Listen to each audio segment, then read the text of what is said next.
can help. This is an ABC News special report. Good afternoon. I'm Bob Woodruff in New York. We break in once again because the president is expected to talk in just a few moments about this morning's indictment of Louis Scooter Libby, the vice president's chief of staff. There you see a shot outside the White House.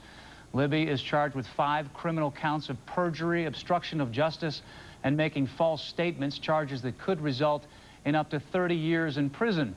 It is a complicated story that involves the leaking of the name of Valerie Plame, a CIA official, to reporters 2 years ago, allegedly as a kind of revenge against her husband, who was critical of the Iraq War.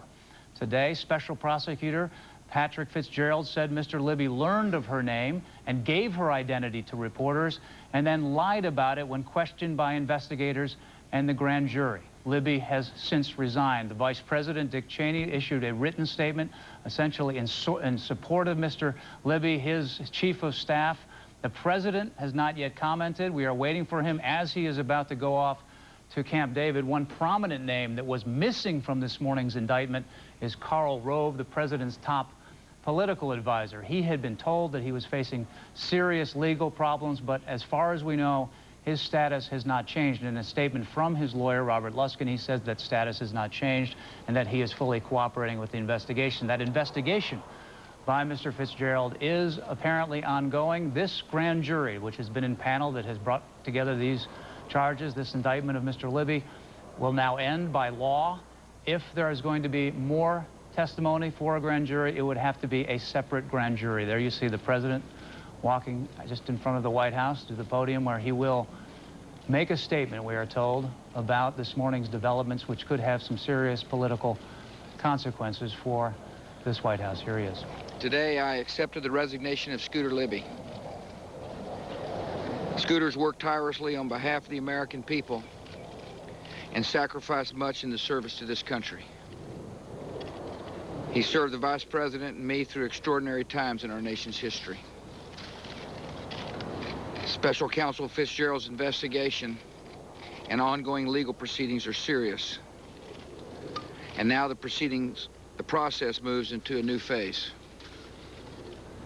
In our system, each individual is presumed innocent and entitled to due process and a fair trial. While we're all saddened by today's news, we remain wholly focused on the many issues and opportunities facing this country. I got a job to do, and so do the people who work in the White House. We got a job to protect the American people, and that's what we'll continue working hard to do. I look forward to working with Congress on policies to keep this economy moving. And pretty soon, I'll be naming somebody to the Supreme Court. Thank you all very much. President, are you embarrassed by these status at the White House, sir? Are you embarrassed by these charges? There you see it, the President of the United States. Very, very brief comments, supporting, once again, echoing the words of Vice President Cheney earlier today, saying that Scooter Libby has done some fine work, helping both him and the Vice President, and that it's produced some extraordinary times.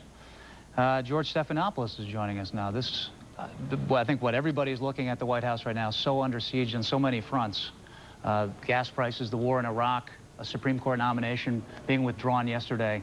Clearly, he wants to focus on the issues ahead. No question about it. The president's message, he is not going to be distracted. Significantly, like the vice president, he did talk about Louis Libby's service to the country, worked tirelessly, sacrificed much for the country.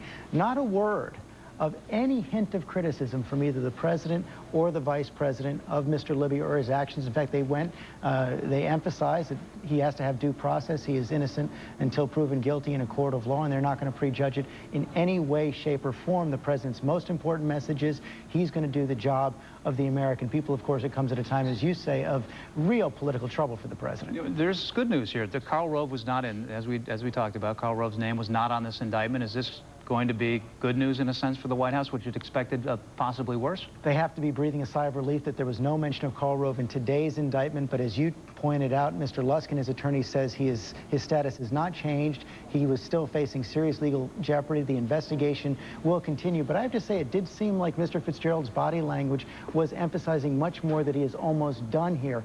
It's easy to overread that, but that's certainly what it looked like to me. We'll find out soon enough. Louis Libby, will be arraigned fairly shortly in this criminal procedure, and then possibly a trial if there is no plea. That is it. The president has spoken. He's off to Camp David now. We will have much more on this throughout the day on ABC News Radio and, of course, on ABC World News Tonight. I'm Bob Woodruff in New York. For continuing coverage of this story, stay with ABC News, abcnews.com, and ABC News Radio. This has been a special report from ABC News. First time in God knows how long.